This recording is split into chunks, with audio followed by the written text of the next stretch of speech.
So this is part A of the Kudila television channel, being broadcast much later than would have been the case, but we have been fact-checking and doing some other relevant research into the state of the crooks controlling the London Borough of Tower Hamlets Council and the London Borough of Newham Council. And the context is that there is no reference in the Fleet Street papers, either today or usually, to any of the events that take place in these crooks-controlled councils. And if you look at the Twitter posts and the relatively smaller number of posts on our Facebook account or accounts, you can see that we are running images of the page, first page of the Tower Hamlets Council's corruptly controlled and operated web portal or set of websites.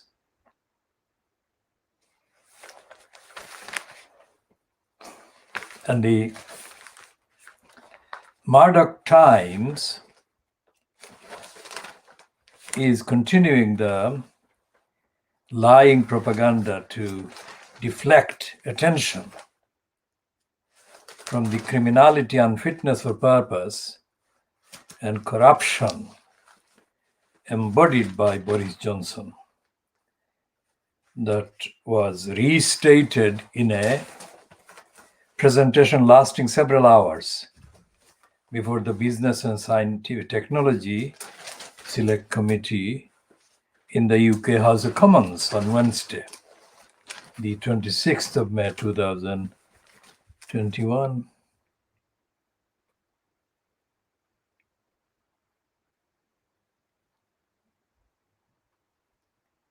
And the Times cartoon today, that is bank holiday so-called Monday, 31st of May 2021, is not really biting at all. It's a joke. I mean, it's a joke in the sense that it doesn't have any impact whatsoever. An effective cartoon, in order to justify being a newspaper cartoon, has to be immediately relevant to the most topical issue, and it has to have irony, and it has to have factual accuracy, and it has to be instantly communicatable to most people who look at it.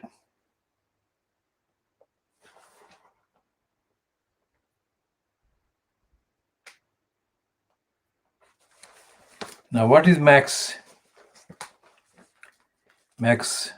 Hastings doing?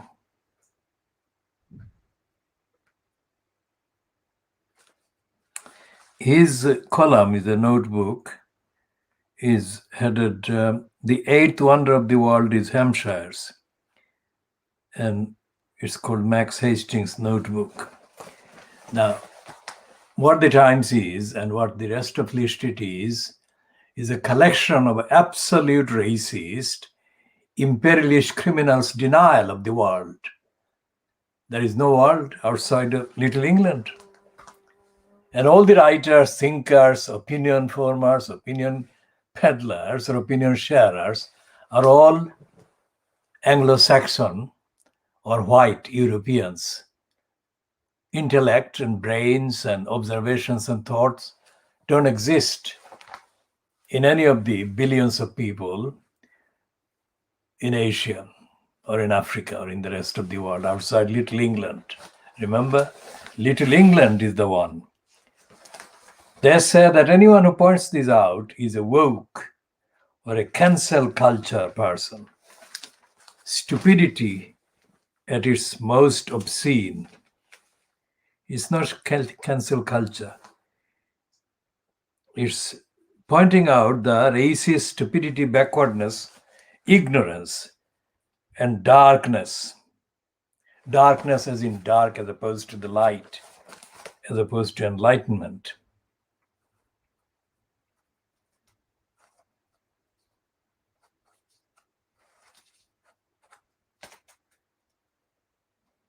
And here is the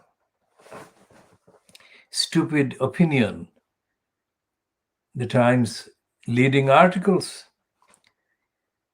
It's about Tigray, and the heading is, "What started as a small operation is taking a human toll the region can ill afford." Now, that is the thing, ill afford. So they're saying that mass murders should be allowed if they can be affordable, if they're affordable. What mass murders is affordable? The absurd obscenity. And this is the face of Ian Pissoff's wife, Victoria Hislop, on living it up in Crete. She has got a second home in Greece. She's even a carrier of dual nationality, Greek and British. So we shall be talking about Ian Pissoff himself and his role as a gangster, in the media gangster, given platforms by the BBC to undermine the confession that Dominic Cummings mouthed to the fact that Boris Johnson's cabal is unfit, corrupt, dishonest, cruel, negligent, and is not up to the task that the many very seriously deserve but are denied. There is a piece on the Times which is also has been relegated, well, retailed and relegated in both ways by the scum and the Daily Mail, which is about Brenda's husband, just passed, Philip, also known as the Duke of Edinburgh, that a college librarian, let's look at the librarian, on page 19 of today's Times, college librarian apologizes over photo of racist Philip. The image of Prince Philip in 2002 was sent in an email, prompting criticism. And it says, it's a piece by history correspondent Mark Bridge. And the first paragraph says, a librarian at King's College London. King's College is part of the University of London. King's College actually specializes, amongst other things, in military studies and war studies. And it has got a school about European, the role of Europe, future of Europe, and Britain in future of Europe. Some of the people doing that arguments on the platforms on the BBC and ITV for 3-4 years since the June 2016 referendum they're based in the King's College. So this is a librarian at King's College, London, has apologized for emailing a photograph of the Duke of Edinburgh to colleagues because of his history of racist and sexist comments. In a bulletin sent after Prince Philip's death last month at the age of 99, Jolene Clark, Associate Director of the university's libraries, sent an image of him opening its Mon library with the Queen in 2002. In the email, Clark wrote, as the nation marks the death of HRH Prince Philip, the Duke of Edinburgh. We thought you might like to see this photo of the Duke at the official opening of the Mon Library in 2002, which some colleagues will remember. After criticism, including by members of an anti-racism group at the university, she apologized. Well, the director is a woman called Jolene, Jolene, Jolene Clark. She apologized, writing, quote, "The picture was included as a historical reference point following his death. The inclusion of the picture was not intended to commemorate him. The feedback and subsequent conversations," reading again, "through feedback and subsequent conversations, we have come to realize the harm that this caused members of our community because of his history of racist and sexist comments." In the email, which was obtained by the Mail on Sunday, she continued, "We are sorry to have caused this harm." A source told the newspaper that Clark had been made to account for herself in a kangaroo court by colleagues, despite having played an active role in King's anti-racism program. The Duke has been labeled racist and sexist by some critics for comments, including supposedly characterizing the Chinese as slitty-eyed and stating that British women cannot cook. His defenders said the comments were merely colorful gaffes that aimed to put people at their ease, and that the allegations are proved baseless by the work he did for the Commonwealth and for young people, all of races, through his Duke of Edinburgh award scheme. Now, that is as it is written. I didn't misread it. It says all of races. It should be actually of all races. So the Times is not edited for accuracy either. And, well, quite apart from the fact that the agenda of this story is to attack anti-racists and to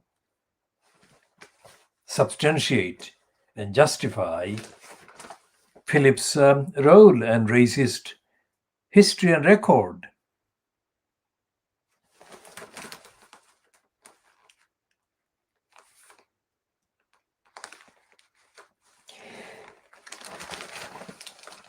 And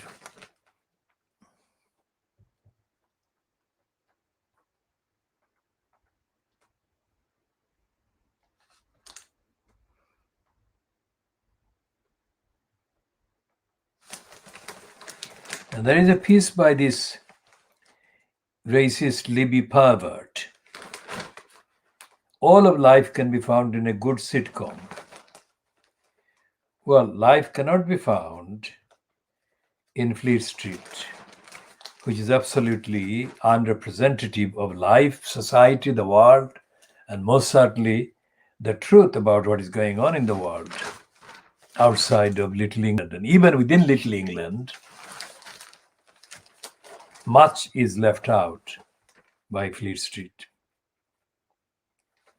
And the likes of Libby Pervert being allowed platforms by the Times and the likes of the BBC, despite the fact that she has got her own role in condemning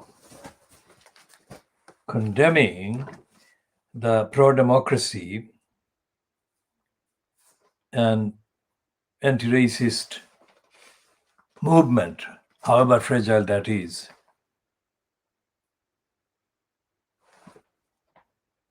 Now, here is a continuation of the Times news.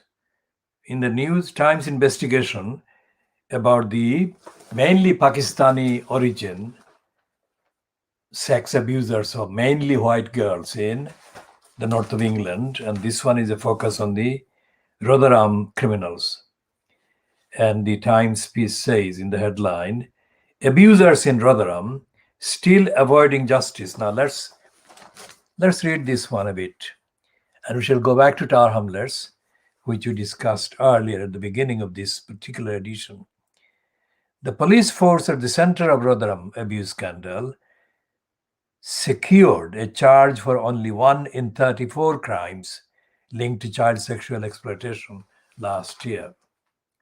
South Yorkshire Police made 16 charges from 540 crimes that its officers had flagged as related to children being exploited for sex, according to records disclosed in the Freedom of Information Act requests. Now, all of these, every kind of element, every element of the news and every element of the institutions referred to warrants, that is, deserves and requires further explanation as part of our world exclusive diagnosis of the media, because without qualification, without explanation, if we read these things, then these will actually put on the record the lies and untruths and falsifications that the Times, even in this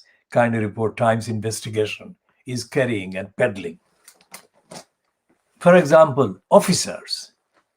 I mean, no decent, rational thinking person would dignify a wrongdoer or a group of wrongdoers and call them officers. Why? Because as the report earlier today on the online has been showing, and we have actually, let's look at the papers and we look at the newspaper, which we have commented on earlier, and this is the context.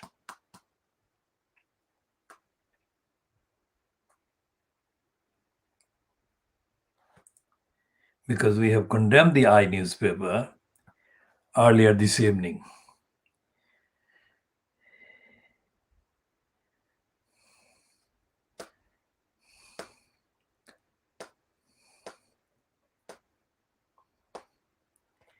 And what we are doing in this one, we have said,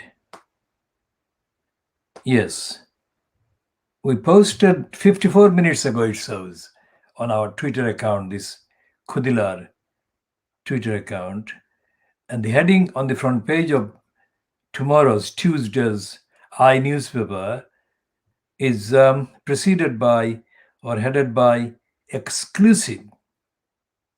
Well, exclusive is a claim, but they may not really have that as exclusive, but that's what they're saying. Police failed to tackle racism by officers.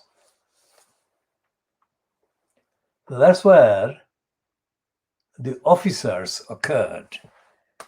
And our first comment on our Twitter account on that, and we shall go back to that one, hopefully, in a few minutes, if not earlier or sooner.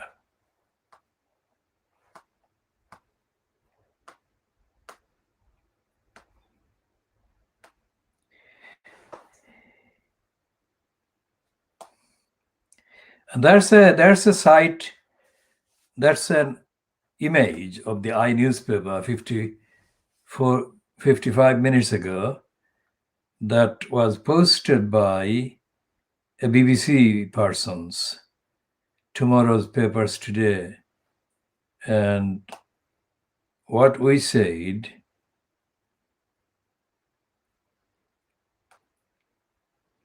yes, we said at 22:05 hours GMT, which is 44 minutes ago, that what a totally stupid heading by the increasingly sinking paper. We didn't spell increasingly. We meant increasingly, but we ended up typing increasing.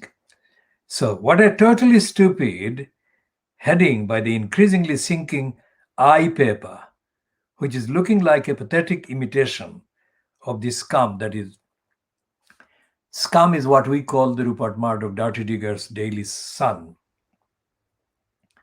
Daily Mail, and the poisonous Beaverbrook, We don't even call it the Daily Express. We call it the poisonous beaver brook.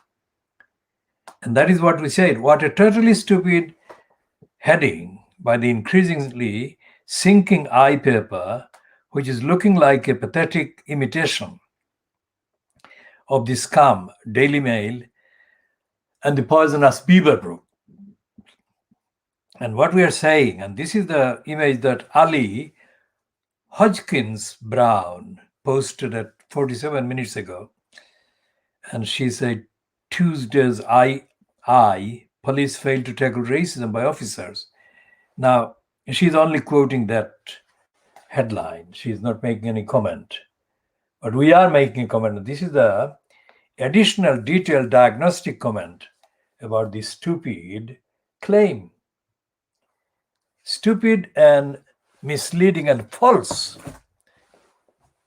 If the police as a kind of entity, as an agency, is one, police as a generic agency, an organization of the state, then what does the word, the concept officers represent? Surely, police fail to tackle their own racism. That should be the heading, not by officers, because officers immediately separates them from the police.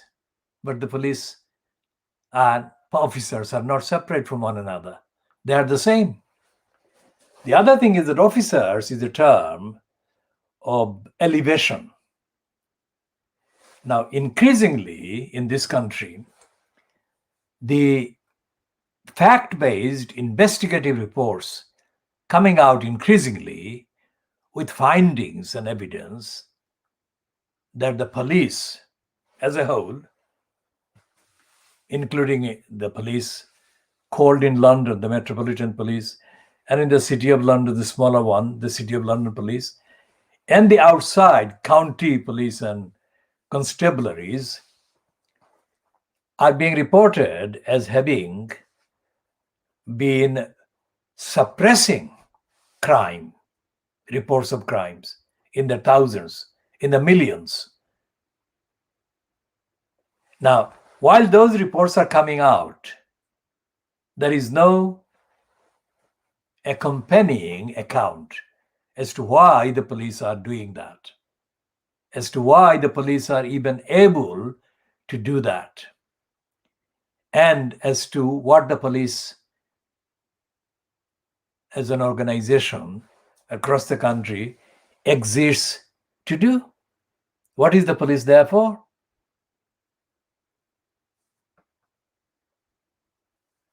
For example, in Tower Hamlets, as anyone watching this regularly and with paying attention would know, the criminality done by the Tower Hamlets Council during the incumbency of Lutfur Rahman in the corrupt post of elected mayor, the criminality of Tower Hamlets Council was widespread, persistent, and although the actual petition that was considered by the election commissioner, Richard Morey, who kind of reported in the ruling on the 23rd of April 2015, ordering Lutfur Rahman to be declared no longer mayor and banning him, Lutfur Rahman that is, from electoral posts or seeking electoral posts for at least 5 years. Now, Richard Morey sat for several weeks hearing evidence against Lutfur Rahman. And although his hearing wasn't held as a criminal court, the evidence put before him contained undeniable evidence of criminality, that the side of the petitioners against him brought to the attention of the election court, which is what Richard Morey was called as he was sitting to consider the petition against Luthuraman. So it was public. It was contemporaneously reported by several people. And all those reports, all those reported incidents and behavior constituted criminality, crime, theft, fraud, lying, deception by individuals that were supporting Luthuraman and by Luthuraman himself, as the final ruling says. Ruling dated the 23rd of April 2015. And Morey actually made a point of observing that the police should be looking at the details. By that he meant the details of criminality that had been put to him during the hearing. And the statement by Morey to that effect didn't attract any hostile criticism from people who are familiar with the procedures of criminal law and criminality and the definition of criminality, crime, fraud, deception, etc. In other words, they expected that all these allegations would be investigated criminally by criminal criteria, criminal law criteria. And individuals found to have been involved in the crimes and criminal behavior would be prosecuted. Now, nobody so far has been prosecuted for any of the crimes. And we have listed the sources, and the sources are generally available in the listing of the entry on Tar Hamler's Mayor post as it exists currently as at this time on the Wikipedia website. That entry doesn't contain most of the information, but it contains enough guidance and routes and access that can take to the full details, which would be a better way to go through the facts and look at the evidence than to rely on this edition or any edition of this particular program, because it will take hours, just not tenable to go into those particular details in a program like this. So what has happened, the bottom line is that the Tar Hamlets police have not prosecuted anyone. And that is what this report, police fail to tackle racism by officers, refers to. How? Because if the police fail to tackle racism, which is an offense, then they can fail to tackle other offenses, other crimes, including the crimes committed by Luthuraman's corrupt mayor regime. With full knowledge of Luthuraman and with full consent of Luthuraman, because Luthuraman didn't object to the crimes being committed, and Luthuraman was not reported to have been concerned against the criminality that was going on. How are we saying this? On what evidence are we saying this? We're saying this because not our program, but several broadcasting outlets, not all did the same thing, but they did various parts of the investigation that uncovered and reported and found criminality and criminal behavior and abuse of position by Luthuraman. The abuse was highlighted in a short film by the Channel 4 television, which showed Lutfur Rahman using Tower Hamlets Council's resources to carry his personal laundry from one destination to his house, or from his house to the particular laundrette or laundry washing place or whatever. This was one of several abusive behavior on the part of Lutfur Rahman. He wasted public money in hiring taxis. For example, he did hire the taxi that I filmed on Tuesday, the 15th of February 2011, when he went to do a propaganda trip visit to a place called Hiba, based at 164 Brick Lane, London, E1 6RU. And while he was inside the building, a taxi on the meter running was waiting. Could have waited an hour, it could have waited 90 minutes, whatever the time. It shouldn't have been hired in that way. Lutfur Rahman should have used a minicab, which would have been much cheaper, but he didn't. And so that is the evidence that we can show online, because it is online. It has been online since the 15th of February 2011, when I posted it on YouTube. So that is a tip of the iceberg. Other members of his so-called cabinet were credibly reported at the time as having spent public money in hiring transport vehicles to travel, sometimes to illegitimate destinations, and sometimes to unjustifiably unnecessary kind of journeys they took. And on both categories, they were abusing the funds of the Tower Hamlets Council, and they were not doing any job. They were not doing any service to the community. The essential criteria being that if they were incurring costs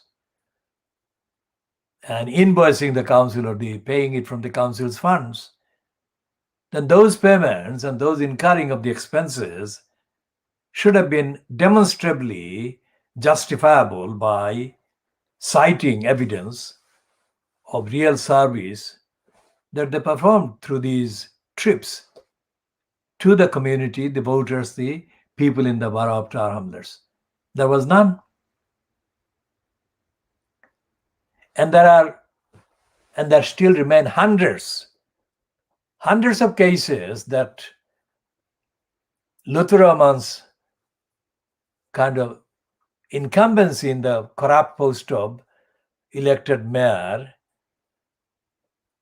kind of allowed hundreds of cases of abuse of the council's resources, abuse of the council's money, and denial of the council's obligations to the people, to the relevant members of the community, took place. And including the fact that the so-called head of the legal, also known as the monitoring officer, the one particular one that became notorious was Isabella Freeman. Isabella Freeman featured in a condemnation uttered by the Conservative MP Robert Neal in January 2013, held under the auspices of the House of Commons, that Isabella Freeman herself behaved illegally and criminally. So all of these should have been known by the police or investigated by the police. And Tower Hamlets Police or the Metropolitan Police didn't investigate really and didn't prosecute anyone. So that takes us back to Rotherham and what the Times investigation is claiming about Rotherham.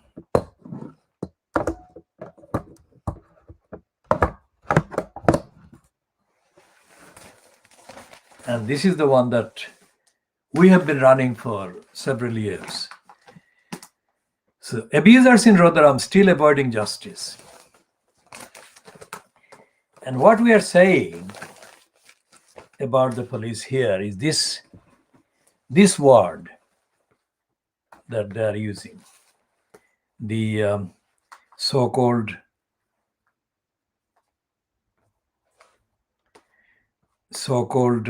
exclusive report by the I newspaper.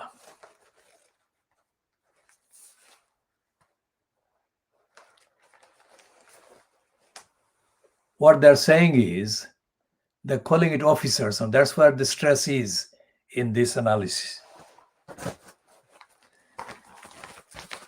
They're saying officers, and before we leave Tower Hamlets altogether, let's look again at the corruption and criminal collusion by John Biggs with the convicted killer of Shiblu Rahman, and the convicted killer's name is Ian Devlin.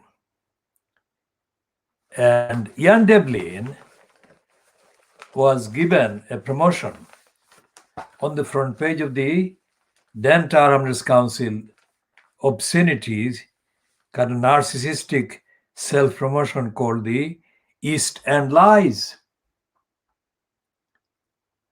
And Ian Devlin didn't deserve that promotion, but he was promoted in that piece.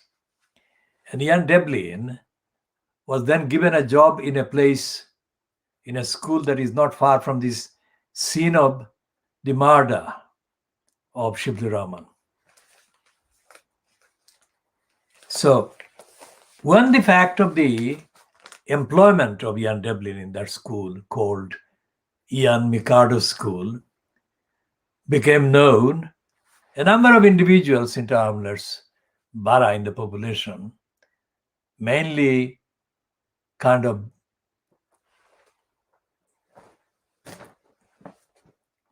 fronted by members of the Labour Party, such as Abbasuddin Elias Halal, they organized a meeting held at the Micro Business Center in the Greater X Street off Brick Lane, apparently to protest against the Tower Hamlets Council role in rehabilitating this convicted racist killer.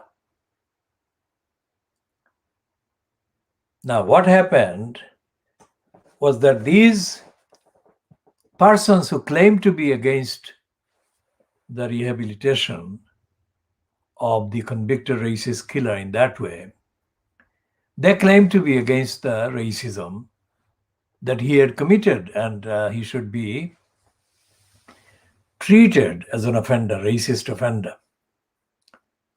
Instead of doing anything to force Tower Hamlets Council to revert and withdraw the decisions of collusion with the racist regime fronted by Claire Lilly at the crooked racist Ian Mikado School, these so-called anti-racists capitulated to the racist liar, John Biggs.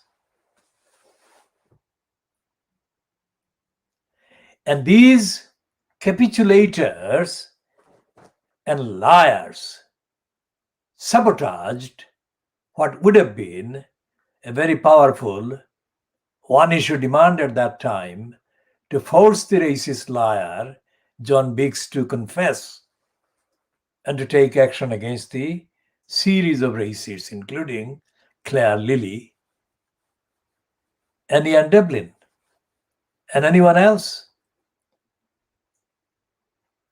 They sabotaged.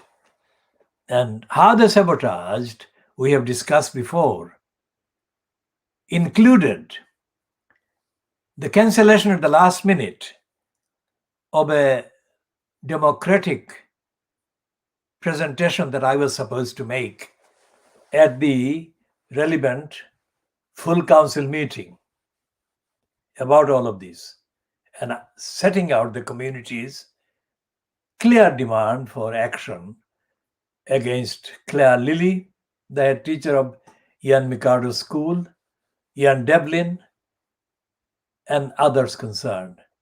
These liars lied to me and allowed the racist liar, John Biggs, to spew a series of idiotic, irrelevant denials in support of Claire Lilly and Ian Devlin. Now you can see how the otherwise evidence-based action can be sabotaged by the openly pretending Labour Party members and ex-councillors belonging to the Labour Party clique in a borough. And that clique colludes with the relevant local police organization that much prefers to take no action against racism, and much prefers similarly to take no action that actually warrants rigorous investigative activities on the part of the police. What we are saying, therefore, is that any such collusion by the police removes any entitlement from those responsible for this kind of behavior to be called officers. Because officers is a term of elevation, as I said earlier. So let's look at the officers.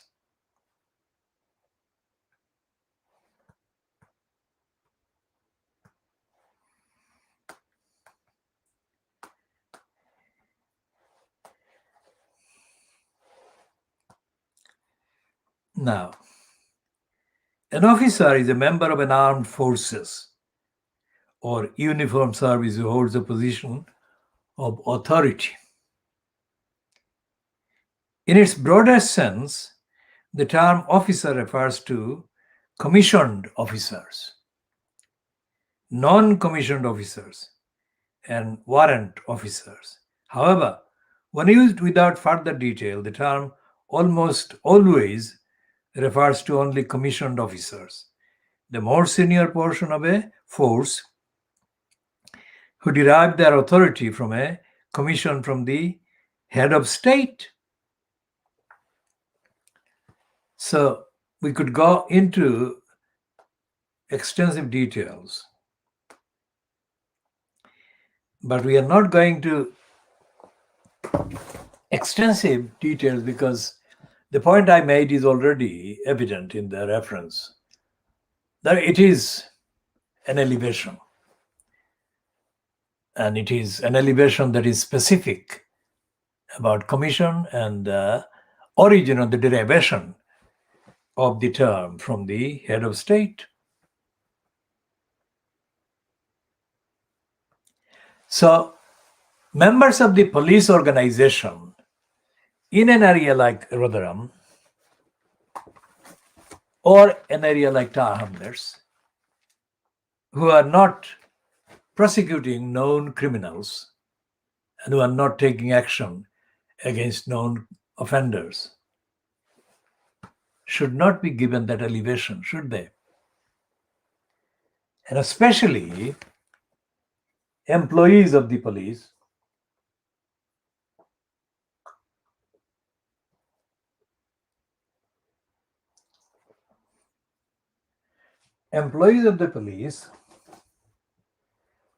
who are in effect subverting the course of justice should not only not be referred to as officers, but should be treated as belonging to unprosecuted offenders, because racism is an offense. So let's go back to the item in the Times on the Rotherham abusers. The police force in the center of the Rotherham abuse scandal secured a charge for only one in 34. So what they are saying is that the police force is the one that is playing very shifty role.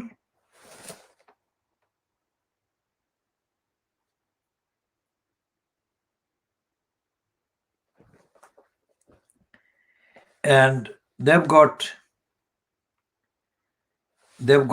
a list of references about Kent police, Rotherham police, South Yorkshire police.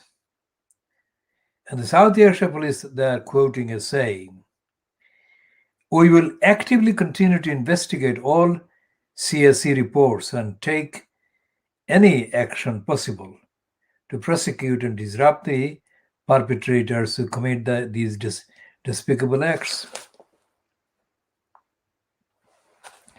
Now that reads like a propaganda as a spin. Doesn't read like a statement about a crime prosecuting authority.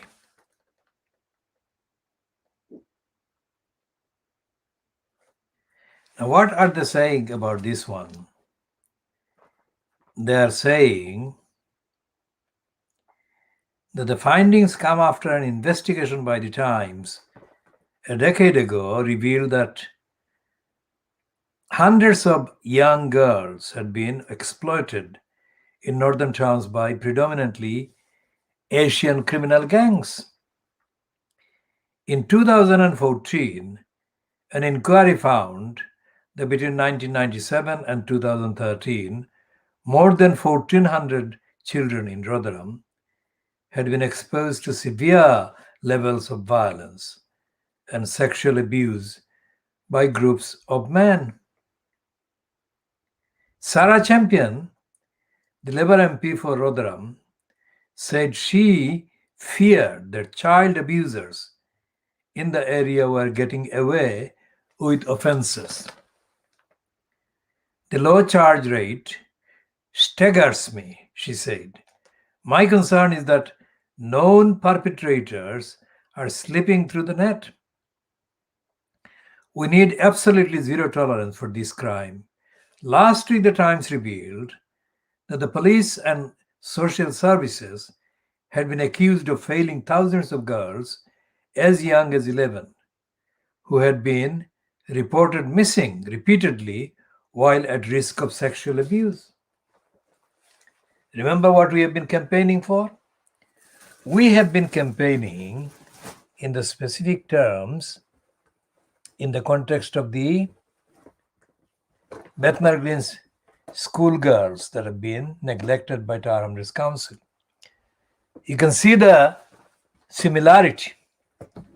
It's not the similarity about sexual offenses, although sexual offenses are involved as well. Because we assert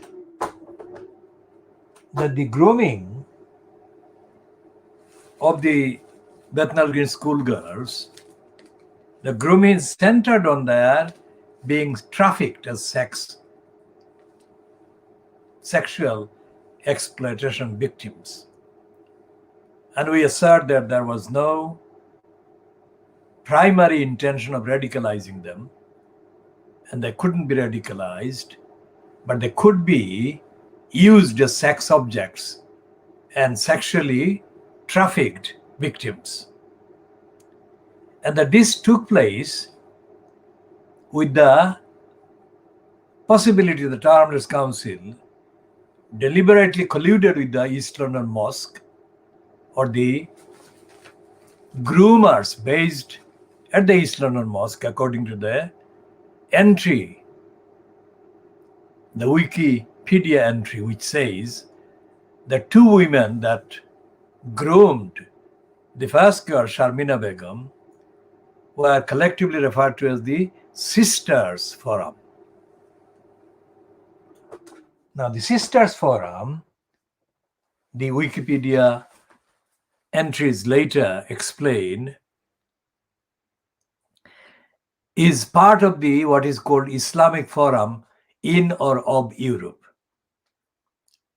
a secretive organization that has no democratic, transparent existence, but is allowed to operate from the complex of buildings collectively known as the London Muslim Centre, where the IFE is based and the Sisters Forum, of course, as part of it, is based, and the East London Mosque is based. And the East London Mosque is the specified kind of organization that is referred to in the entry in the Wikipedia about Sharmina Begum. So you can see that this is the same East London Mosque and the IFE and the London Muslim Centre complex, outside of which stood Andrew Gilligan as he was presenting, introducing the program broadcast on Channel 4 television on the 1st of March 2010. And in his introduction, Andrew Gilligan referred to all these organizations. And he claimed that Lutfur Rahman had been selected by the personnel operating from that complex to become the first elected mayor at the expense of Tower Hamlets community, Tower Hamlets voters. At the expense is our phrase, not Andrew Gilligan's. Now, if that is the case, that was the case in March 2010. Now, March was at the beginning of the year, and October was at the end of the year when the actual so-called election took place. So whatever was claimed to that extent in that program broadcast by Channel 4 and presented by Andrew Gilligan was realized. That Lutfur Rahman was put in the place of the executive mayor. So all these connections fit. So if Lutfur Rahman was made mayor as part of the agenda that had been cooked up at least since March 2010, then it follows that he knew the people in East London Mosque. Who he knew is not important. He knew people in the East London Mosque. That is verifiable and that is fact. So, if the people at the East London Mosque were grooming Sharmina Begum, who was the one that has been mentioned in the particular entry in the Wikipedia,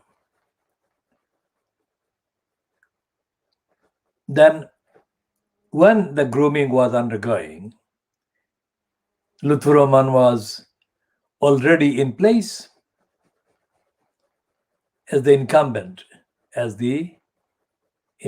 the post of the corrupt elected mayor. Corrupt is not their word, it is our word, on independent and verifiable evidence. So if Lutfur Rahman was in place as a result of operations carried out before the election from the complex at the London Muslim Centre, then all the grooming that later took place would have been done by people that he would have been able to be related to in terms of knowledge, connection, especially in terms of the agenda, which is what the program presented by or fronted by Andrew Gilligan claimed that Lutfur Rahman would be the agent for the agenda, that these personnel were working. And one of the agendas would be to groom and brainwash these girls. And this girl, Sharmina Begum, was brainwashed. So Lutfur Rahman would have known, because he was briefed, he was himself brainwashed to do a certain agenda. So he would have been aware. So when he didn't use his incumbency to defend and to protect these Sharmina Begum and other girls, he was demonstrably behaving, evidently behaving in the way that the Rotherham personnel behaved, according to the Times and other accounts that have been published since.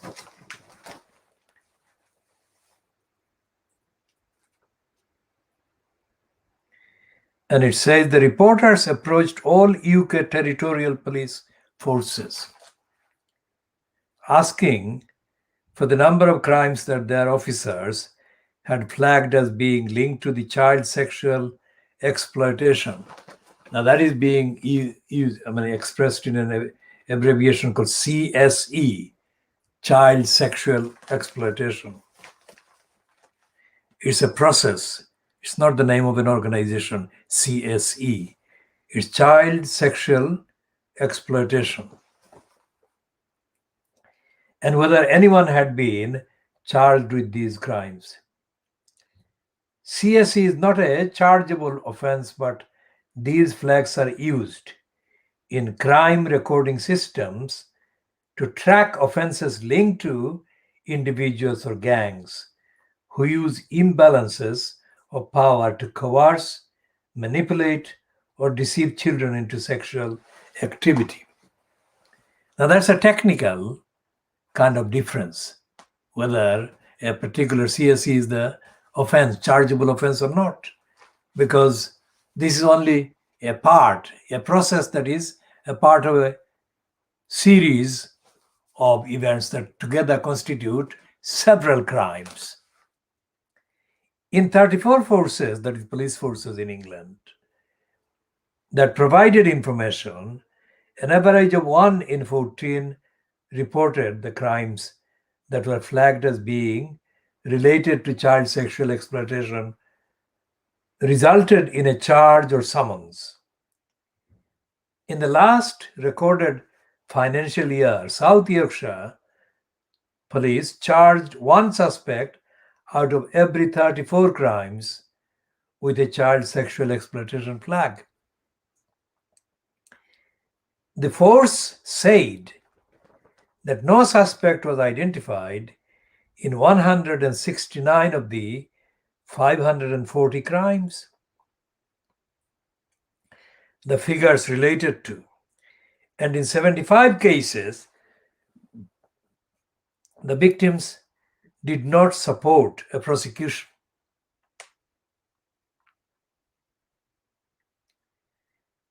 Kent police had the worst charge rate for offences linked to child sexual exploitation, with only 1 in 40 leading to a charge.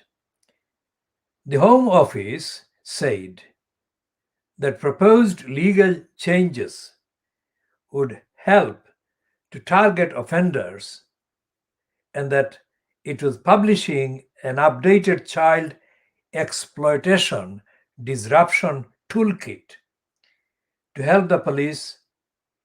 Police forces said the child sexual exploitation was a priority and that they had teams working to protect victims and prosecute offenders. This is shallow. This is shallow because taken out of that particular kind of frame of references, many people who do not commit a similar kind of offense or do not behave in a similar way to the gangsters in relation to their exploitation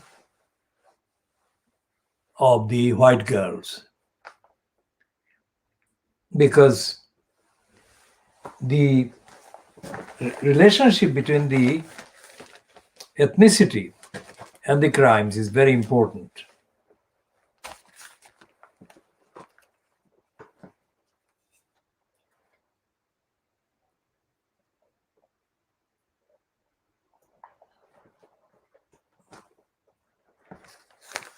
This is something that has to be explained. Why did the criminals choose the white girls for their crimes?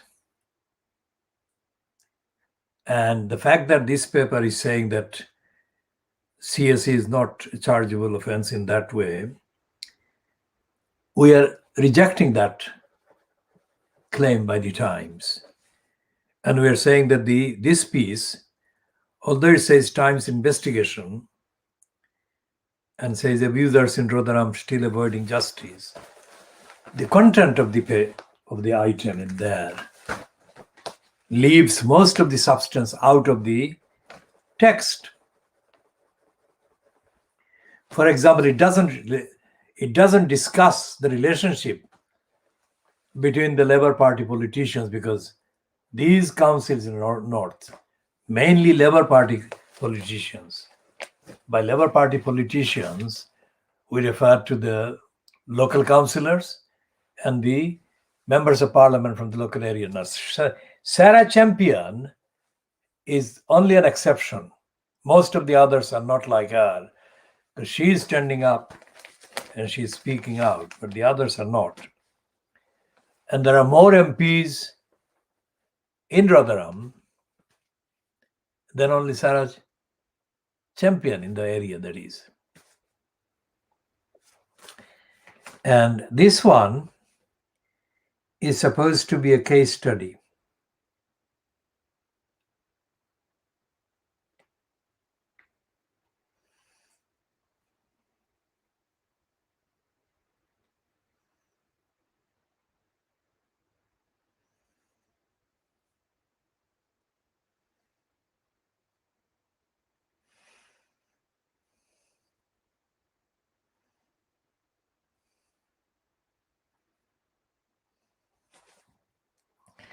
And there is a case study which is headed, "I was barred from warning neighbors of sex offender."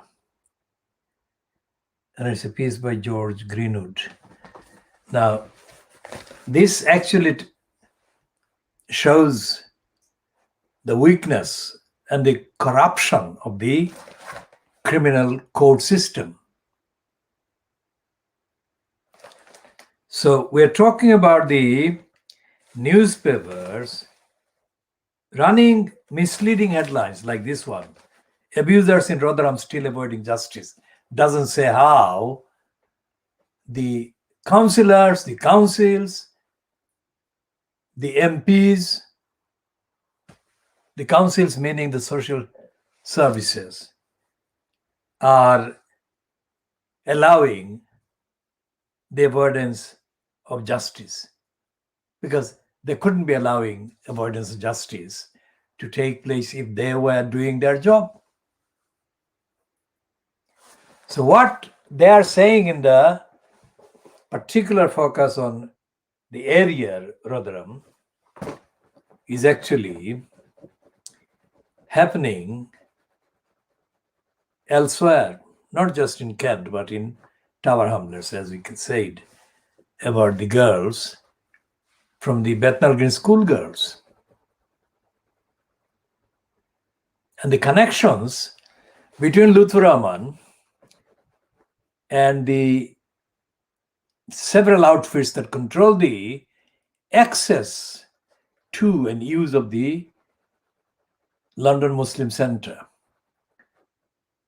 The connection between Luther Rahman and those people is wider ranging and perpetuating throughout the period. And it has perpetuated during the 5 years that Lutheran was banned for. And it includes the other outfits that operate from there.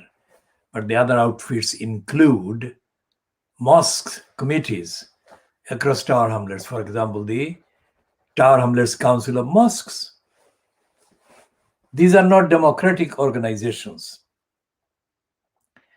in the sense that they don't publish the democratic kind of evidence of their behavior, of their policy making, of their lack of accountability, and the role in failing the community and, in effect, allowing criminality, negligence, failure to perpetuate across the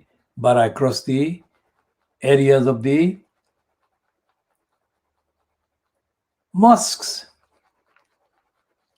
And as we have said before, one of the leading members of the Tower Hamlets Council of Mosques, Maulana Shamsul Haque, no relation. I don't know how he spells his name, but he's not related to me. I know where he comes from, but he's not related to me. And I am not related to anyone with this surname either, in any shape or form, because I'm not involved in that way. I'm involved in a different way in terms of campaigning, in terms of gathering evidence, in terms of representing the analytical, ethical, moral, transparent demands. And I have no business with anybody, and I don't authorize anyone, whether they have the similar sounding surname or not, to act on my behalf whatsoever.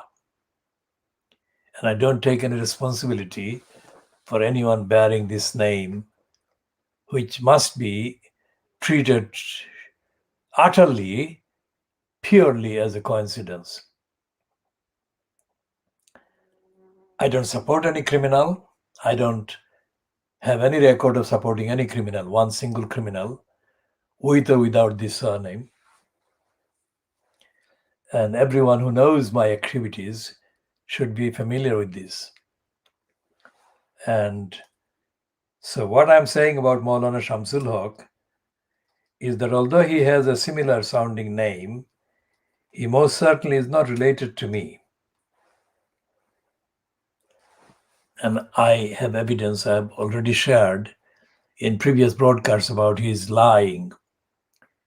Now, this is the man who was exposed as a liar while he was appearing before the Richard Morey Election Commission.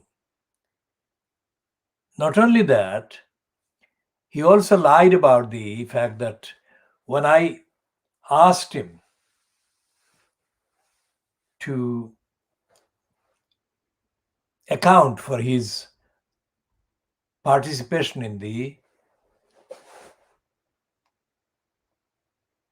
propaganda for Lutfur Rahman, he undertook that he would bring to the next meeting of the Council of Mosques all the details that I had given to him about the crimes committed by Tower Hamlets Council while Lutfur was incumbent. When that meeting took place, this Shamsul Haque failed to honor the commitment he had given me. He raised it, but then when a number of criminals present at that meeting took the side of the criminals in the Tower Hamlets Council, Shamsul Haque did not pursue. And he lied by refusing to respond to my communications that I had written to him, checking on what he did over the undertaking he had given me. All of his lies, as I have just summarized, took place before his lies about the advice he had given for the gullible Muslims to vote for Lutfur Rahman under spiritual obligation.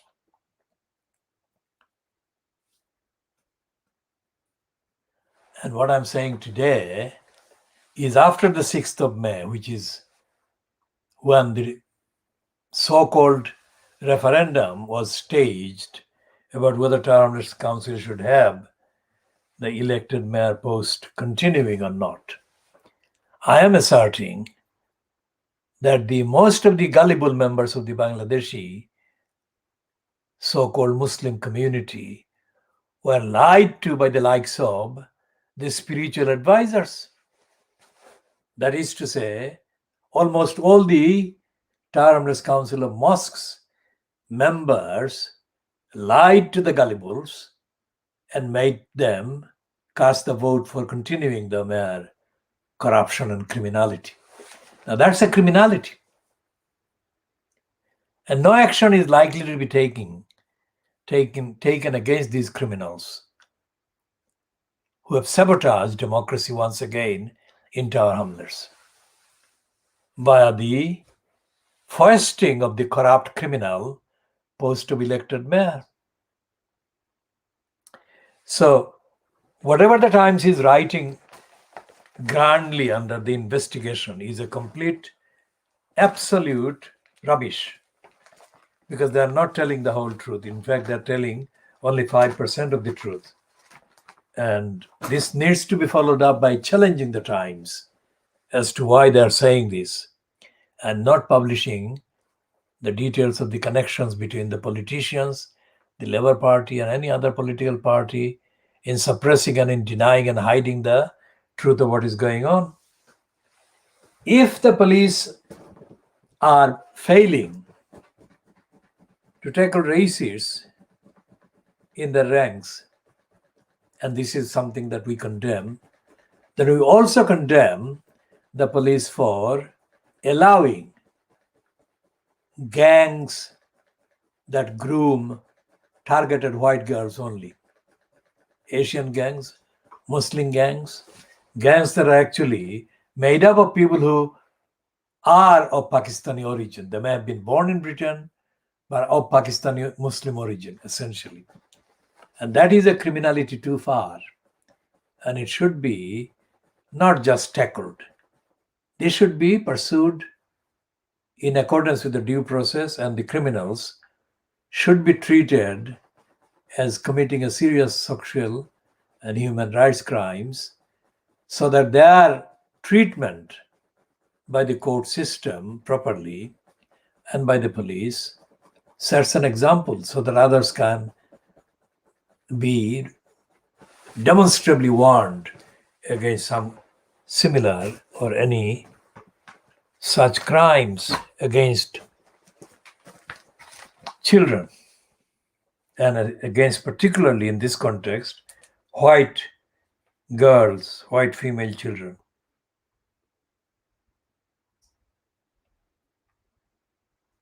Now here is a piece on the Financial Times of Monday, the bank holiday Monday. It's in the banner that says that a decisive decade, UK needs plans based on reality, not empty slogans. Now that is something we have always said.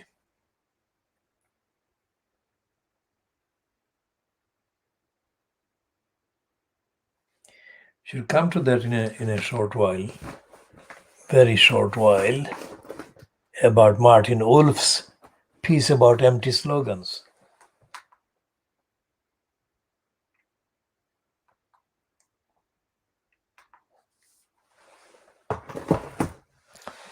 Now, what Martin Wolf is saying in the Financial Times today, that is Bank Holiday Monday, the 31st of May, 2021, is elaborated on in the usually placed opinion page opposite the Financial Times editorial page.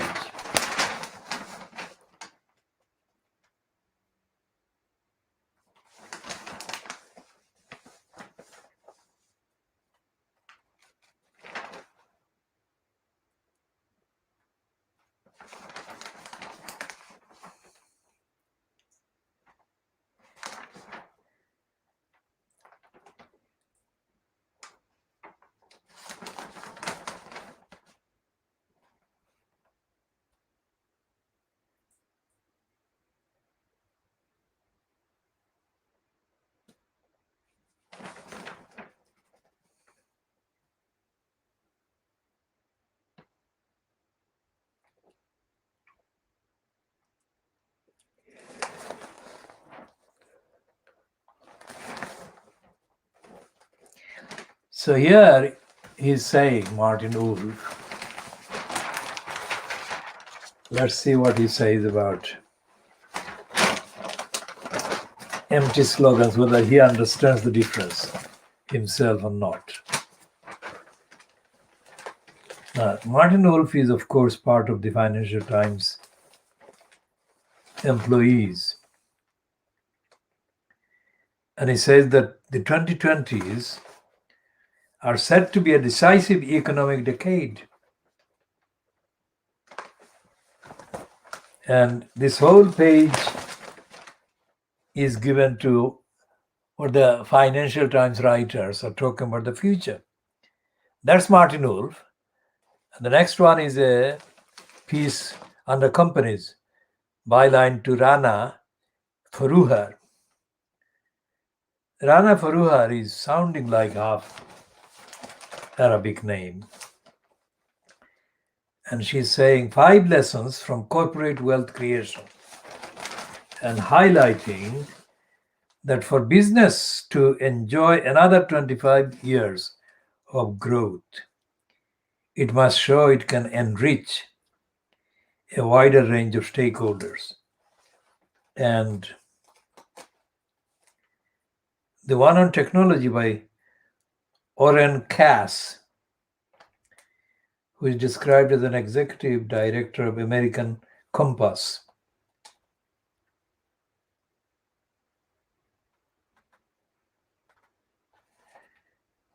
And he's saying that curtailing big tech means regulation and breakups.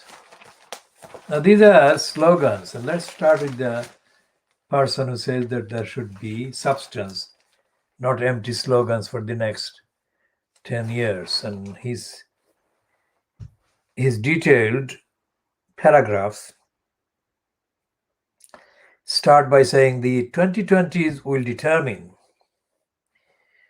whether we have a chance of averting irreversible damage to the climate. But for the UK, this comes together with the other big challenges. Its response will also determine what happens to the well-being of its people. And that is reading almost like topical. And he's being topical by referring to Dominic Cummings. And he's saying that Dominic Cummings' brutal testimony this week suggests that its leadership's ability to deliver is very much in doubt. It's not this week, it was last week. This is 31st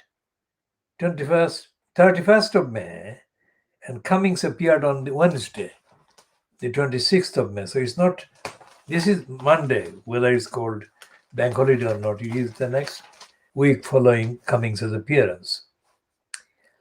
So reading this again, Dominic Cummings' brutal testimony suggests that that is UK's leadership's ability to deliver is very much in doubt.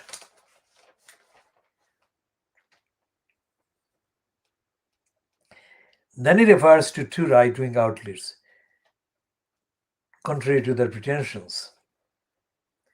The Resolution Foundation and Centre for Economic Performance of the London School of Economics have, to their credit, just launched an important inquiry into the UK's decisive decade. It's decisive because the country must grapple with recovery from COVID-19, the aftermath of Brexit, an ongoing technological revolution, and the transition to net zero emissions of greenhouse gases. Moreover, it does so from a base of stagnant productivity, high inequality, rapid aging, and high debt. Only a frivolous person would assume that this is sure to work out. Remember, in 1987, Italians celebrated Il Sorpasso, the year when their nominal incomes per head surpassed those of the UK. But today, after 2 decades, it's not after 2 decades, more than 2 decades, 87, and it is 2021, it's 34 years ago. Italy is well behind. But today, after 2 decades of stagnant real incomes, Italy is well behind.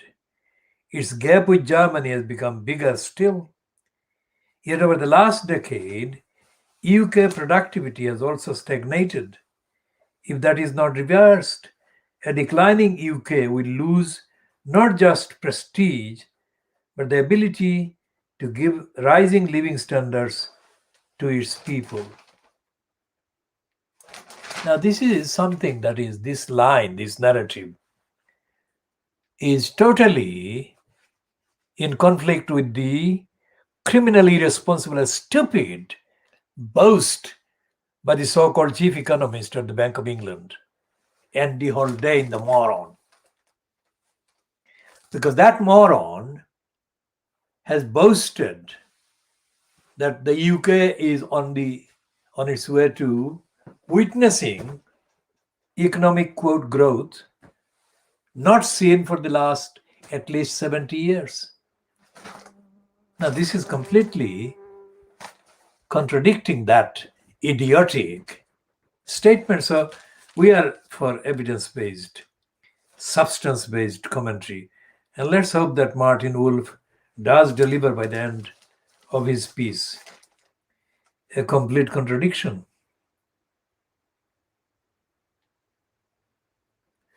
And he is actually talking almost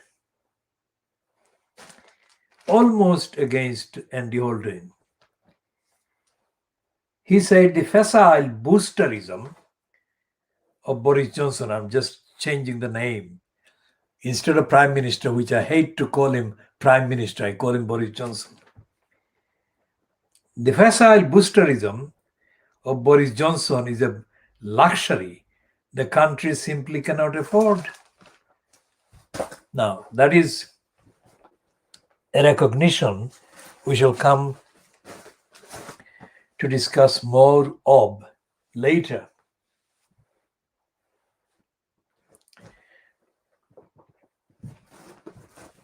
Let's go back to this piece about the kind of overhyping of Ian Pissoff's wife, Victoria Hislop,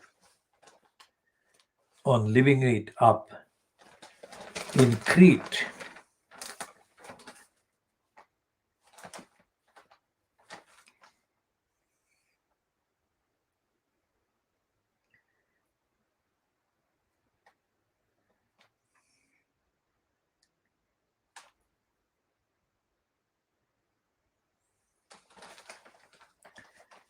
So we shall come to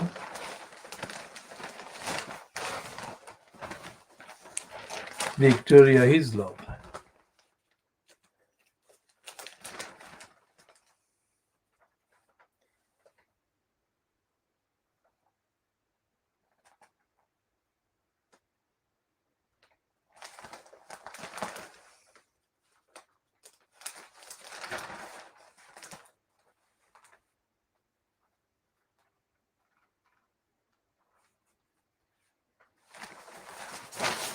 Now, this is a headline that exposes the connection. It says, I love Crete so much. I'm now a Greek citizen, but Ian needs to be in England. And the subheading to that is, while her husband edits Private Eye, Victoria Hislop has sold 7 million novels, she tells Alex O'Connell.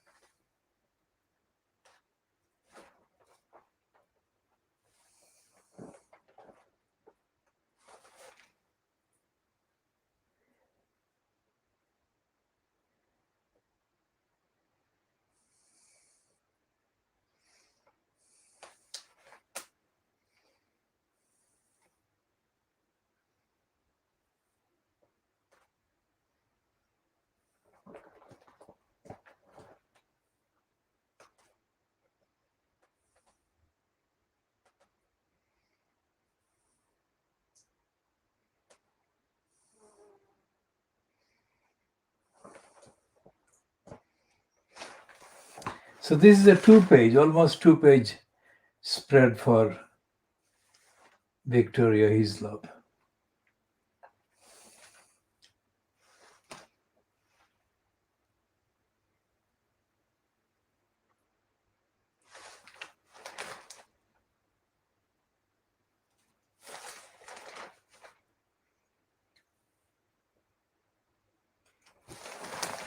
Okay, but there is a almost a truthful statement there.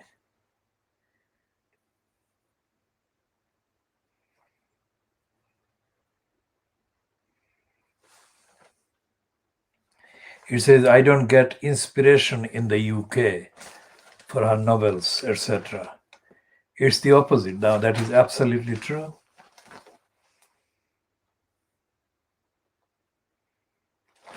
Now, that's the picture of the person, Ian Pissoff's wife, and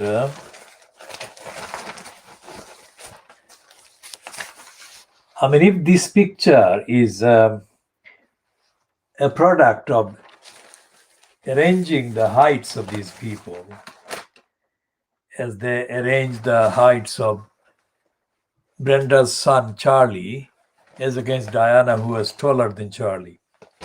This could be an explanation. Otherwise, she could be as tall as him or as short as him. And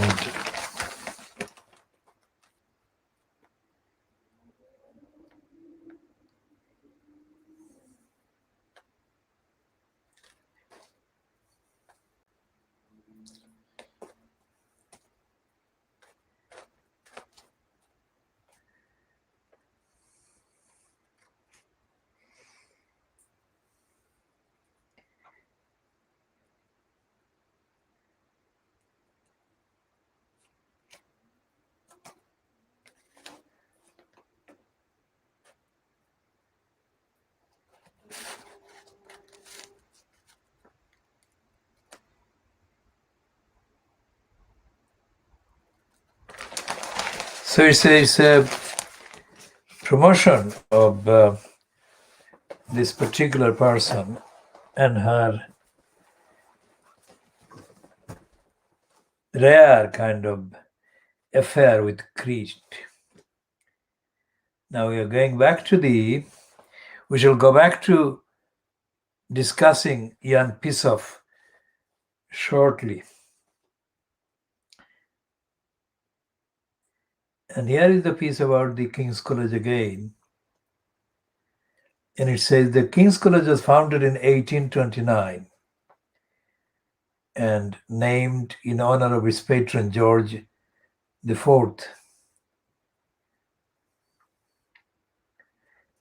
As we previously highlighted in an official university tribute on April 9, 2021, Prince Philip had a long association with kings, which continued right up until his retirement from public life. We valued immensely and remain very proud of his friendship and support for kings. After the Duke's death, it said, the King's College that is,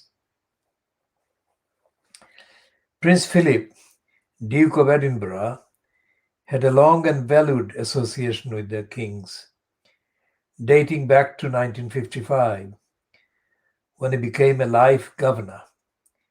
He gave kings prestigious commemoration oration in 1969, reflecting on his role as a spectator of trends and events and the consequences of indiscriminate progress. He accompanied the Queen on her visits to kings on numerous occasions, most recently in 2012 for the opening of the Somerset House East Wing, and always took an active and friendly interest in kings and our standards. Now, there is a letter in the Times today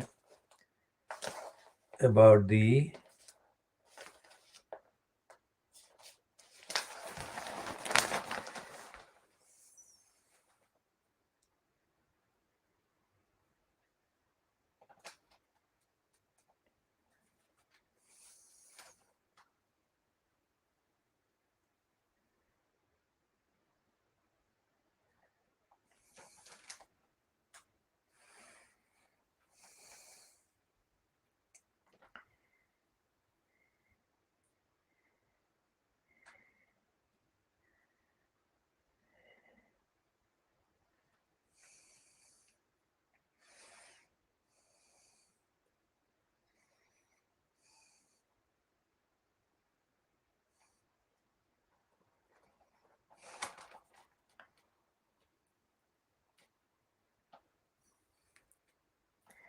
So there is this reference to the letters from chancellors, and there is a letter about the role of universities that this letter writer is calling on chancellors to stop activities by anti-racists in the universities. And before we go back to racism, let's talk about this promotion by the Times of Ian Fissoff. Now, there are too many issues in there. First of all, they are promoting him as the editor of Private Eye. And as we have said before, not in this edition, but in earlier previous editions, that Ian Fissoff has messed up the idea of Private Eye as a nearly acceptable satirical magazine. When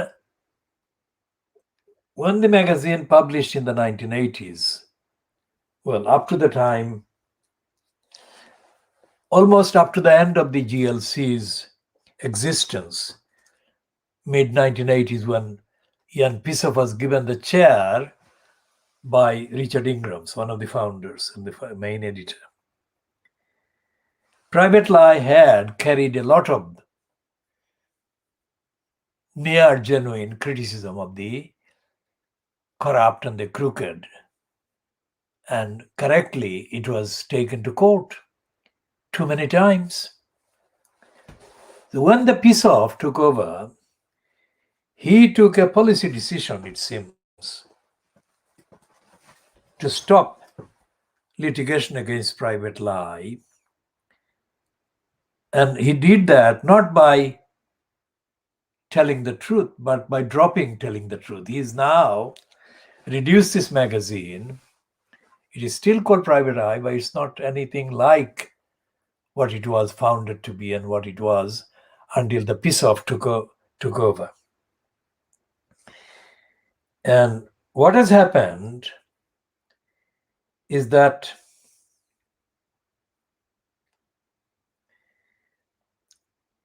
with the reduction or almost disappearance of court cases against Private Eye, items of substance have also disappeared. Whereas in the kind of Ian Fissoff days, a lot of the critical and revealing items about the corrupt British politics were first carried in Private Eye, not anymore. And we are waiting for the particular hard copy of Private Eye that was published around February or March, around the time, let's say shortly after the reports that pandemic had surfaced in Britain. Private Eye actually carried a piece that said that let the older people die. That is what it said, which would be very much what Boris Johnson said not long after that. But while everyone is talking about Boris Johnson having said that unforgivable thing, Private Eye has not been even mentioned as having published that view about the advisability of allowing elderly people to die. Now that is something that I think Ian Fissoff and Frantic Swine, his so-called de facto deputy editor who runs the majority of the political kind of pieces, they may think that they have got away with this. They may have got away with this because the Fleet Street, which they call the Street of Shame, there is nobody intellectually or ethically prepared to discuss this, not even at the Guardian. But this deserves to be discussed at length, and Ian Pissoff deserves to be thoroughly exposed as a supporter of the very thing that Johnson is correctly, accurately known to be for. And others in the Johnson-fronted cabal are known to be in favor of and known to have been in favor of. Now, the reason why this is important about this Times propaganda for Jan Hislov's wife is not based on the fact that she has sold 7 million novels or 7 million copies of her novels. This promotion is based on the fact that she is married to Jan Pissoff, and the fact that Jan Pissoff edits Private Lie, which runs the Street of Shame, which means that they don't want to publish anything critical about the conduct of Private Lie or Jan Pissoff in case he retaliates by attacking them. So it's a kind of suspended blackmail equation or disequilibrium, if you like, that has been maintained for 30 years plus by Jan Pissoff, which exploited the fact that he is the controller of the Private Lie. So therefore, none of the broadcasting outlets, none of the Fleet Street outlets ever run anything critical about Private Lie. They have not done that. Now that is a serious kind of protection and an abuse. And he's not only confined to that, he has become millionaire. The BBC has paid to Pissoff millions of pounds of license fee payers' money. Not just by running this Have I Got News for You, but also by giving him additional television program making fees and parks. And Pissoff does the most stupid historic pieces. These are shallow and could have been done by any of the hundreds of other people who don't get the opportunity because they don't have the blackmail potential to use against the BBC.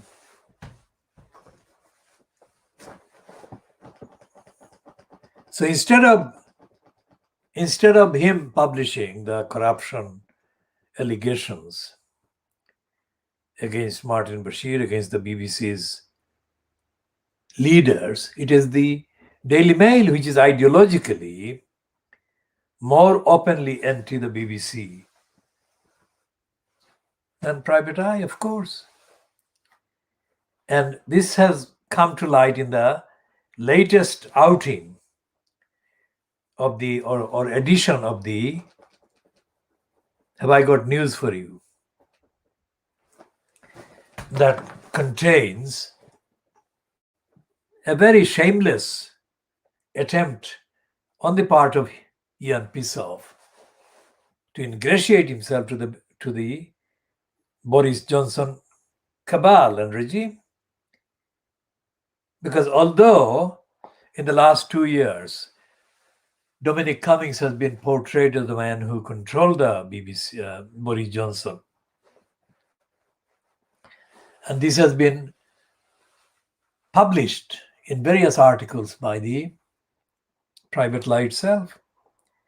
Although that has been the record or private lie itself.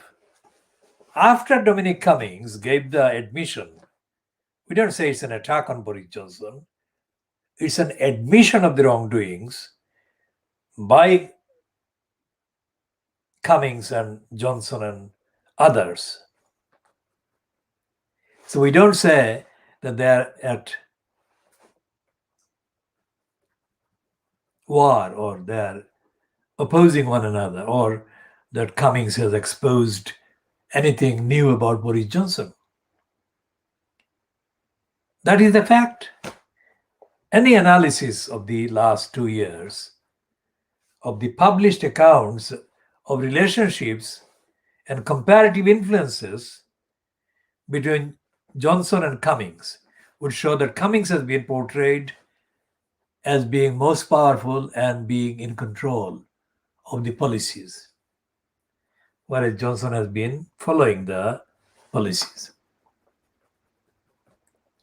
So if that is the case, then it is very odd indeed that Ian Pissoff has completely gone into denial mode and launched an attack on Cummings. Why? Because he has attacked Cummings for attacking Boris Johnson, for telling the MPs about Boris Johnson being unfit, etc., etc. Ian Pissoff's main complaint about Cummings' evidence is that he didn't mention Michael Gove.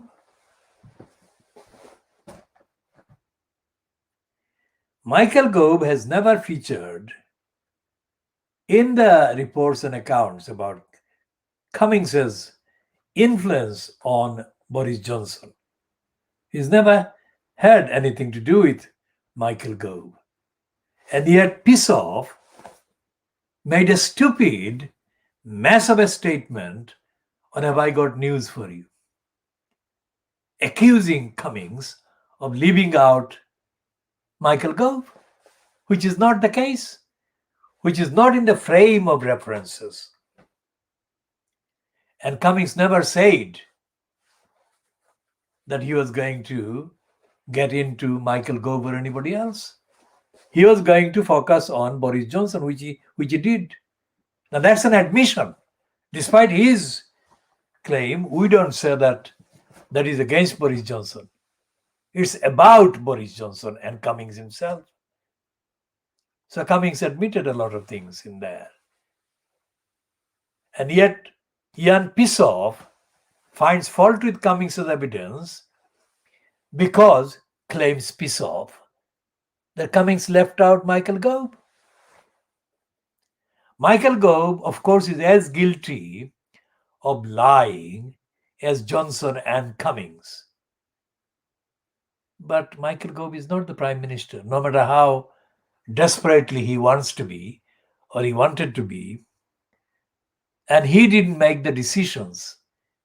Michael Gove didn't make the decisions, and he didn't make the utterances that Cummings witnessed and Cummings shared in that admission that he made before the MPs.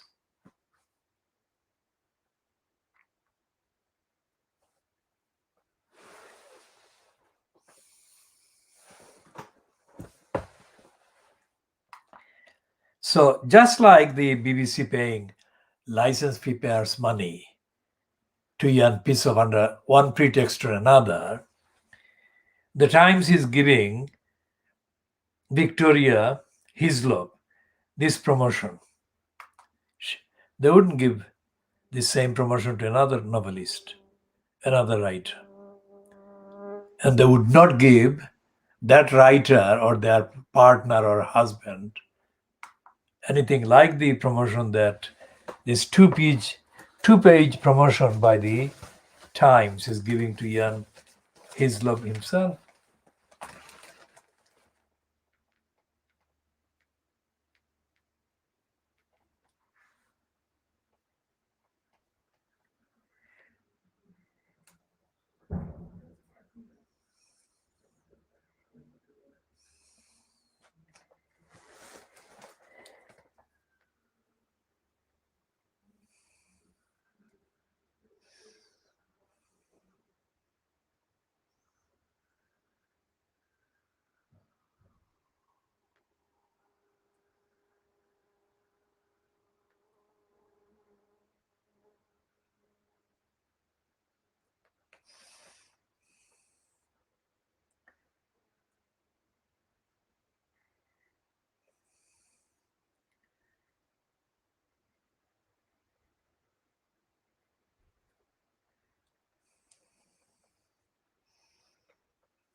And this piece is full of completely gushing promotion for Victoria Hislop.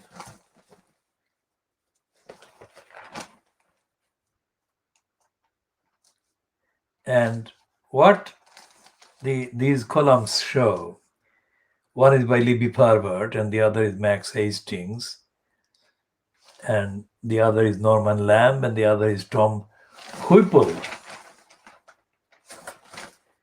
And these letters.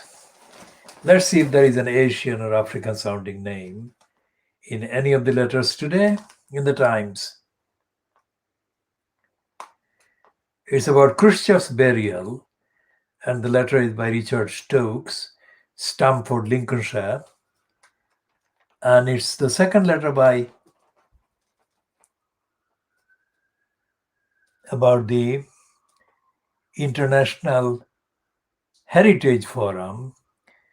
First letter is by Geoffrey Regan, Kingswood, Surrey, and the other one is about Liverpool, from prestigious for whom list the World Heritage Sites is Terence Connell, and the 1, 2, 3, 4 letters under government's handling of the pandemic is a letter writer from Robin Lawrence, Oxford.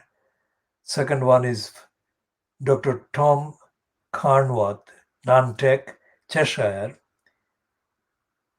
And from Nottingham is somebody called Jenny Britton. And for Rancos de Taos, New Mexico, America, is somebody writing as Jeffrey J. Utley about Matthew Paris, about a Yorkshire town. And the Brontes Treasures is the subject of a letter from Christine Blofield, Milton Keynes.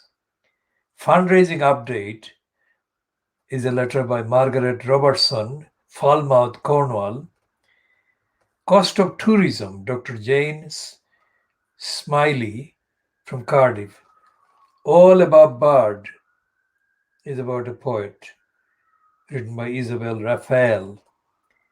And Victims Are Failed. This is the victims of the terrorism at the Fishmonger's Hole.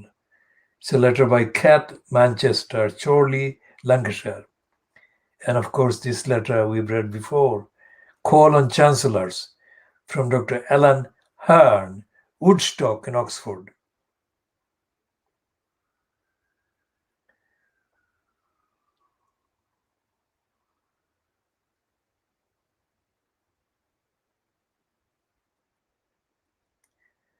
And about food standards is a letter writer called Christopher Clayton from Chester.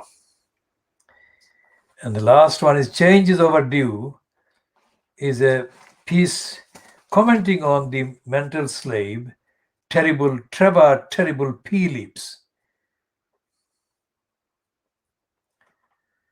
And this is a letter from Sir Anthony Seldon, Brighton. Now, Seldon is another arse-licking, self-serving historian. So these are the letters written by these people. And these are all letters that are written from the perspective of the Little England. There is no existence of the world outside. Even Trevor the Terrible Phillips, who is of African origin but is worse than a nephew Tom in the mode of Uncle Tom. So the nephew Tom, Trevor Terrible Phillips,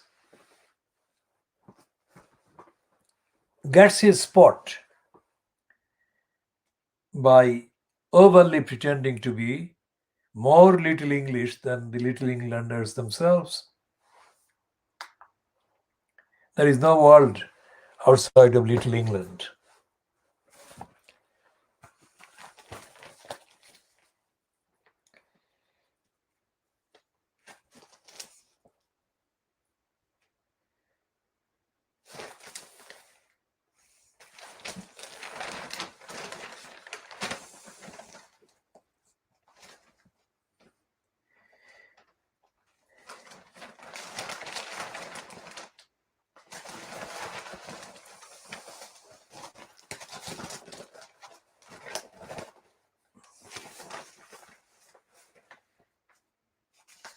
and there is a surfeit, there is an excessive promotion for Boris Johnson and Kerry Simmons getting married. And that promotion will come back to haunt them. And there is a piece on page 2 of the Times about the cladding. Schools are still allowed to use cladding, banned after Grenfell.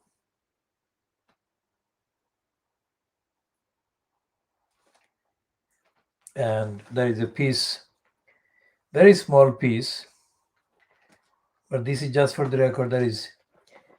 The heading is Tenants in Fear as Evictions Can Start Again. More than 800,000 households renting a home are worried about being evicted in the next few months, research has suggested. The Joseph Rowntree Foundation said that 400,000 families had already been served with an eviction notice or told that they may be evicted. A ban on eviction in England ends today. That is Monday, the 31st of May, which is gone now. We are now into the time is just coming up to about 25 minutes into Tuesday, the 1st of June 2021.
So they're saying that there are 150 Sikhs in the British Army.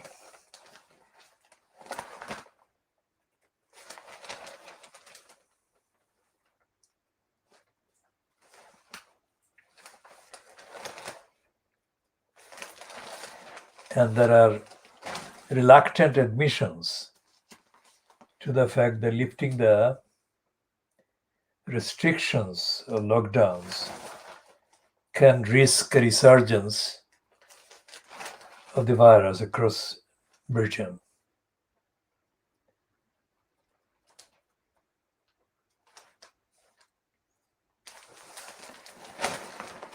And they're running a piece about Charlotte Bronte, whose siblings were killed by tuberculosis. They're saying that travel may have saved Charlotte Bronte from tuberculosis that killed siblings. Charlotte Bronte and her father, Patrick, survived the tuberculosis epidemic that ravaged the rest of the family because of natural immunity. Research suggests TB bacteria can remain dormant in the bodies of people exposed to infection so that they do not fall ill, but are not necessarily immune. Emma Langan, a biomedical science student at Teesside University, has concluded, however, that Patrick and Charlotte were likely to have been genuinely immune to the disease. A study by Dr. Arwin Shah at McGill University Health Centre in Montreal and Dr. Alexandra Alcais at the Institut National de la Santé at de la Richard Medical Medicine in Paris has found that 20% of people have genetic resistance to tuberculosis. With this in mind, Langan has analyzed the lives and health of the Brontes. She writes in a paper in the Bronte Studies Journal that if Patrick and Charlotte were genetically resistant, they would have shown an immune response that went beyond the common defense reaction. They would have had an adaptive immune response that produced antibodies and memory cells, resulting in their protection upon further encounters with the disease. So, where is the connection with the treble of the headline, you morons?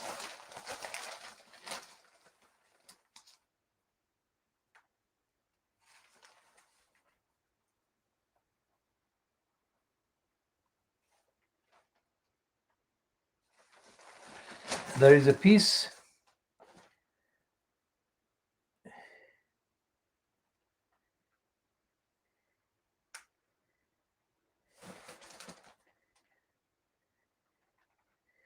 now. There is a piece here about the BBC, which says we have made a program that could finish us all. And there is another piece, of course, on page 14, both of them, about how BBC plotted to show Diana interview. Now, going back to Jan Pisov, and why I have said, and I've said it before, Pisov has been bribed, in effect, by the liars at the BBC by giving him series of television programs to make and benefit from. One is, of course, the continuing Have I Got News for You, in which Pisov is falsely described as a captain. This is not a captain, there are two of them. A captain suggests there are more than two people involved, but these are not more than two people involved at all. These are the permanent fixtures, and there is no democracy, and there is no testing of ability or relevance whatsoever. Team captain, there is no team. Pisov has a token guest, as does Paul Martin, a token guest. And after they sank the more effective Angus Dayton, who was the presenter of the launching kind of program, these two mental kind of midgets have been lying. They staged the recording and all the jokes and whatever. It has been disclosed many times. So the BBC knows that this is a faked program. But they have to have some excuse, which this is, so that they can bribe Pisov under the pretense of a current affairs program. It's a joke. Have I Got News is not intelligent and is not really enlightening and is not original. But the BBC crooks keep it in order to maintain the pretense that it's a genuine program, and they pay him bribes. And Martin is a beneficiary indirectly by default. Now, here is the acknowledgement on page 14 of the Times of Monday, 31st of May 2021.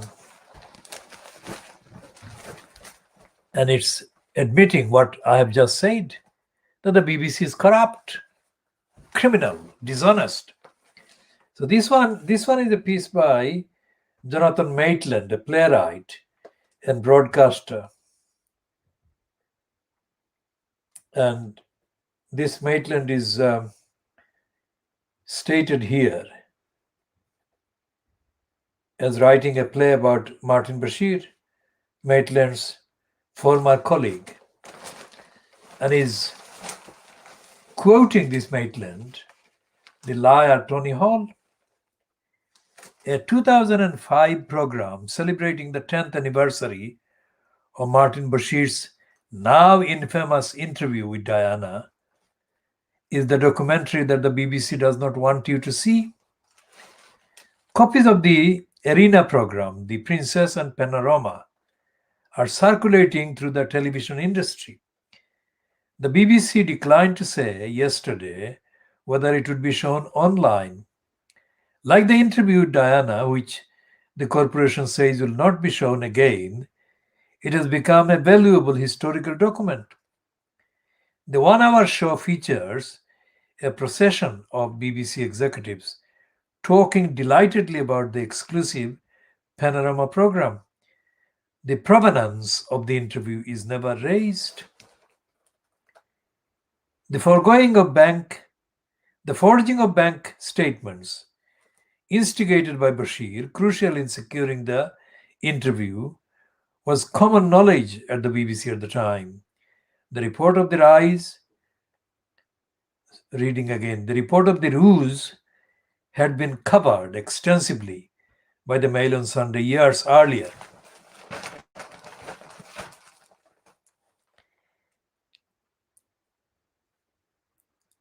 Richard Eyre, the BBC's controller of editorial policy when the princess was interviewed,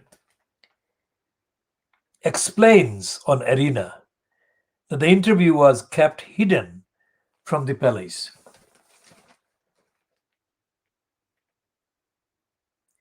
He says, "It seemed to me that if Martin Bashir was able to talk informally with the Princess of Wales, then why should we go through the bureaucracy of a royal liaison officer to get permission for the interview?" Then Ayar says, he goes on to raise Bashir's ability to get exclusive interviews. There is nothing wrong about using those skills when you are a journalist to persuade someone to talk to you. This month, Ayar appeared on a BBC Panorama report into the scandal. He criticized Bashir for failing to follow the corporation's editorial guidelines. In the 2005 documentary, Ayar describes how the interview came about, but appears to leave out some details. So one day in the early summer, Steve Hewlett, the Panorama editor who died in 2017, said to me, "Oh, by the way, Martin Bashir has been talking to some friends of the Princess of Wales and thinks he might be able to get himself into a position where he can talk informally to the princess herself." He also describes a conversation with Tony Hall, now Lord Hall of Birkenhead, who was the BBC head of news at the time. The Times piece doesn't say that, but that's what it is.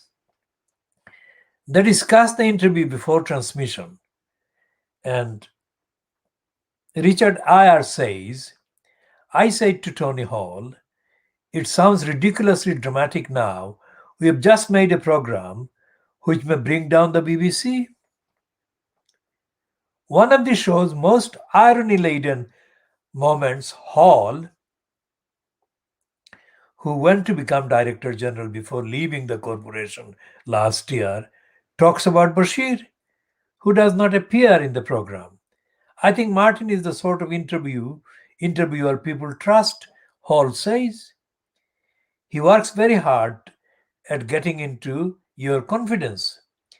After one executive compares Panorama to a piranha tank, Hall talks about the culture of the corporation and the rumors that were swirling around the interview at the time, that is in the 1990s. Journalists, the BBC, these are people that chat, he says. We all chat, we all gossip. Now, this Jonathan Maitland piece says in the Times, the aura of secrecy surrounding the interview is eventually addressed, but in relation to the interviewer, not in relation to his methods. Tim Gardam, the former deputy chief executive of the BBC News, says, the interview having been announced, we then had to do all the obvious things such as hide Martin Bashir, and he disappeared off in the boot of a car somewhere. In perhaps the most embarrassing section of the film, that is the arena film, not the panorama interview that has been, or panorama investigation into the Martin Bashir panorama that the BBC has suppressed. This is the one that this Jonathan Maitland is talking about, which is the Princess and Panorama, and it's done on the other slot called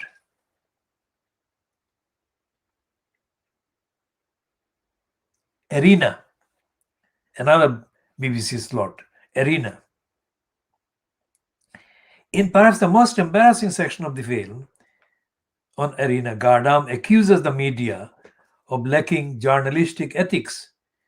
This month, says Jonathan Maitland, that is May 2021, the BBC was criticized in the Dyson report for its woefully ineffective investigation into its own journalism.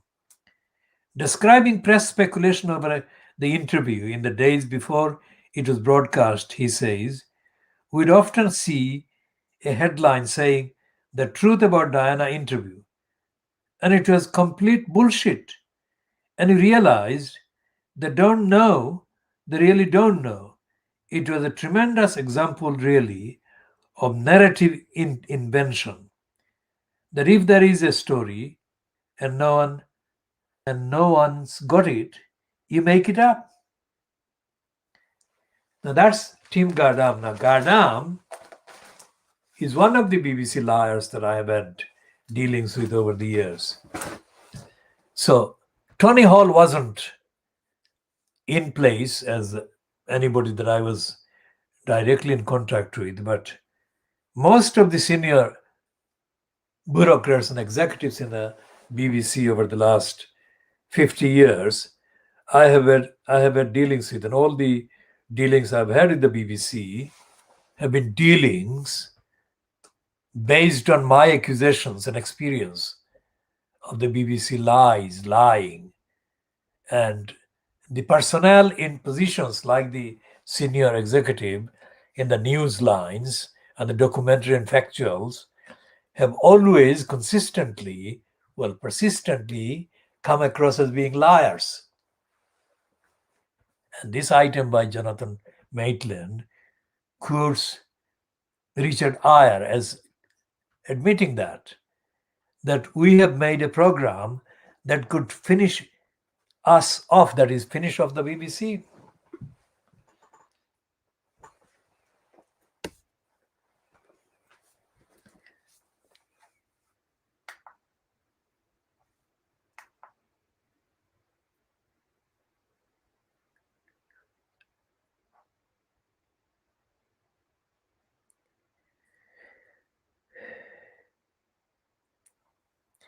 So we shall be